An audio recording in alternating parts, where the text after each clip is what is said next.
Hello বন্ধুরা, good morning, welcome back to my channel. তো সকাল সকাল ঘুমটা ভেঙে গেল। আমি একটু বাইরে বেরোলাম, দেখি বাড়িটা পুরো অন্ধকার হয়ে আছে। দেখি যে এখনও চাঁদ মামা এখনও টিপ টিপ ওখানে জ্বলছে আস্তে আস্তে। রাস্তাগুলো এখনও পুরো অন্ধকার হয়ে আছে। কেউ বলবে এটা এখনও ভোর 5টা বাজে, পুরো অন্ধকার চারিদিকে। এত সকালবেলা কেউ নেই, কি করবো ভেবে পাশে একটা বিড়াল বাচ্চা বসেছিল। তার দিকে যেই আমি ফোনটা নিয়ে গেছি, সে আমার দিকে বড় বড় চোখ করে একদম তাকাচ্ছে, ভাবছে কিছু একটা করবে আমার সাথে। এই দেখো রিয়াকশন, দেখো উঠে বসে পড়েছে পুরো। তো ভাবলাম থাক, ওকে আর জ্বালাবো না, ও নিজের মতন কাজ করছে, করুক। তো কি করব, হাঁটতে হাঁটতে রাস্তার সামনের দিকে একটু গেলাম।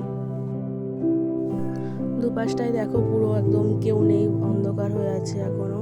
আর এই যে আমার সাথে এসছে, এখানে দাঁড়িয়ে দাঁড়িয়ে গা চুলকাচ্ছে। তো আমি আবার বিড়ালটার কাছে গেলাম, দেখলাম পালিয়েই গেল। কি করবো, একা একা হাঁটছিলাম তাই একটু জ্বালাচ্ছিলাম ওকেও। আরে বাবা, তোকে বোঝাতেই পারছি না যে আমি একটু ভিডিওই করছি, আর কিছু না। ব্যাস, ওদিকে পালিয়ে গেল। কেন বুঝতে পারি না, বিড়ালগুলোর কাছে গেলেই পালিয়ে যায়। ওকে আমি যত ডাকছি ও তত পালাচ্ছ, এক জায়গায় কিছুতেই দাঁড়াবে না। এবারে পালিয়েই গেল ও।